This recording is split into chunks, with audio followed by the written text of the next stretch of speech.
Breaking news చూస్తున్నాం. మాజీ ప్రధాని రాజీవ్ గాంధీ జయంతి సందర్భంగా కాంగ్రెస్ కొత్త వర్కింగ్ కమిటీని ఏర్పాటు చేసింది.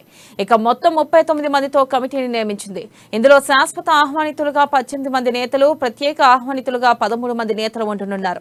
సిడబ్ల్యూసి టీంలో ఏపీ నుంచి రఘువీరారెడ్డికి ప్రాతినిధ్యం దక్కింది. ఇక ఏఐసీసీ అధ్యక్షుడు మల్లికార్జున ఖర్గే ఈ మేరకు వర్కింగ్ కమిటీని పునర్వ్యవస్థీకరించారు.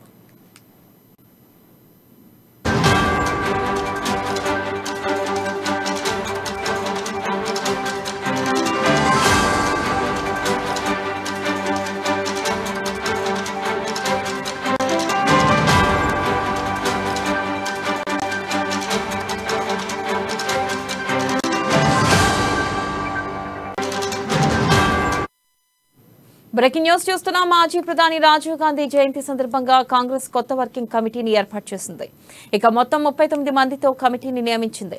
ఇందులో శాశ్వత ఆహ్వానితులుగా 18 మంది నేతలు, ప్రత్యేక ఆహ్వానితులుగా 13 మంది నేతలు ఉంటున్నారు. ఇక సిడబ్ల్యూసి టీంలో ఏపీ నుంచి రఘువీరారెడ్డికి ప్రాతినిధ్యం దక్కింది. ఇక ఏఐసీసీ అధ్యక్షుడు వర్కింగ్ కమిటీని పునర్వ్యవస్థీకరించారు.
ఖర్గేతో పాటు సిడబ్ల్యూసి సభ్యులుగా సోనియా గాంధీ, రాహుల్ గాంధీ, మన్మోహన్ సింగ్, ఏకే ఆంటోనీ, జైరాం రమేష్, చిదంబరం, దిగ్విజయ్ సింగ్, శశి థరూర్, సచిన్ పైలట్, అధీర్ రంజన్ చౌదరి, ప్రియాంక గాంధీ తదితరులు ఉన్నారు. ఇక కొన్నేళ్లుగా రాజకీయాలకు దూరంగా ఉన్న రఘువీరారెడ్డి, రాజస్థాన్లో రెబల్ గా మారిన సచిన్ పైలట్, కాంగ్రెస్ అధ్యక్ష పదవికి పోటీ చేసిన శశి థరూర్ పేర్లు కూడా సిడబ్ల్యూసీలో ఉండడం గమనార్హం. ఇక సిడబ్ల్యూసీలో తెలుగు రాష్ట్రాల నుంచి కేవలం రఘువీరారెడ్డికి మాత్రమే చోటు దక్కింది. తెలంగాణకు చెందిన నేతలకు స్థానం దక్కలేదు. శాశ్వత ఆహ్వానితులుగా సుబ్బరామరెడ్డిని, కొప్పుల రాజు, దామోదర రాజనరసింహ తదితరులు ఉన్నారు. ఇక ప్రత్యేక ఆహ్వానితులుగా వంశీచంద్ రెడ్డి, పల్లం రాజు తదితరులు ఉన్నారు.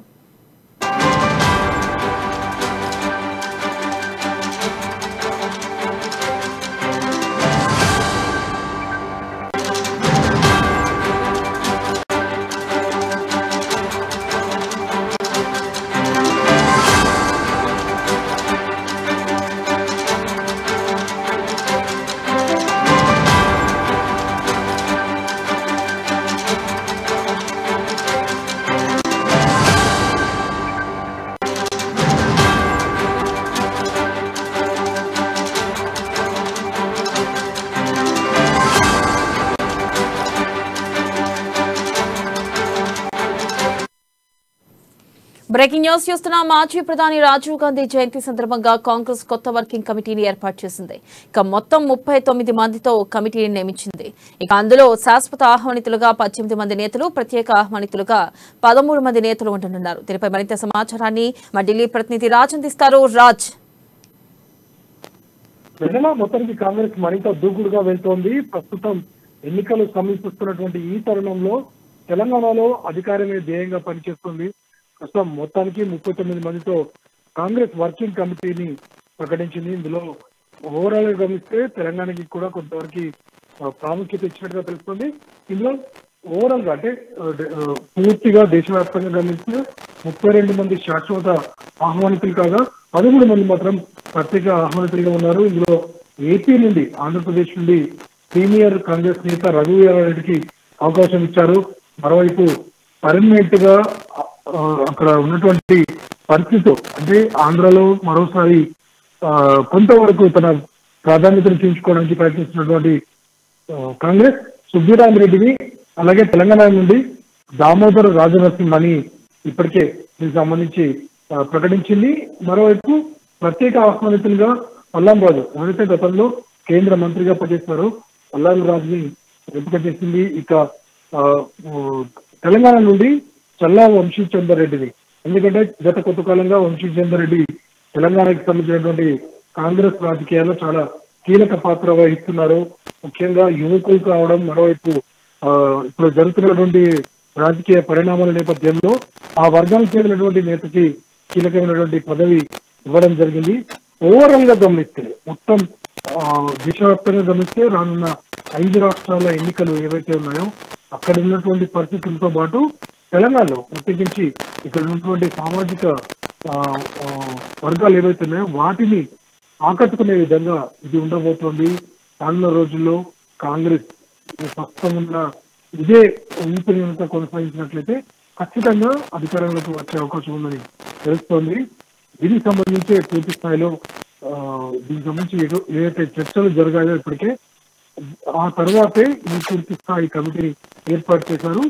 ఇది రానున్న అసెంబ్లీ ఎన్నికలతో పాటు అంటే 5 రాష్ట్రాల అసెంబ్లీ ఎన్నికలతో పాటు ముఖ్యంగా ఈ సార్వత్రిక ఎన్నికలు ఏవైతే ఉన్నాయో ఎంపీలకు సంబంధించినటువంటి అప్పటి వరకు కూడా ఇదే కమిటీ కొనసాగనుంది. వీరంతా కూడా నిర్ణయించున్నారు ఎవరెవరిని పార్టీలోకి తీసుకోవాలి, ఎవరెవరికి టికెట్లు ఇవ్వాలి, ఏ సామాజిక వర్గాలు ఈసారి కీలకమైనటువంటి పాత్ర పోషించబోతున్నాయి. ఇవన్నీ కూడా పూర్తి స్థాయిలో చర్చించిన తర్వాతే ఈ కమిటీని ఏర్పాటు చేసినట్టుగా తెలుస్తుంది. మరోవైపు ప్రతి రాష్ట్రానికి సంబంధించి ఒక ప్రత్యేక డిక్లరేషన్ ఇవ్వడం ద్వారా అంటే తాను అమలు చేయబోయేటువంటి హామీలు ఏవైతే ఉన్నాయో వాటి గురించి పూర్తి స్థాయిలో ఒక డిక్లరేషన్ ఇవ్వడం ద్వారా రానున్న రోజుల్లో మరింత దూకుడుగా కాంగ్రెస్ వెళ్ళాలని అనుకుంటుంది. Right Raj, thank you.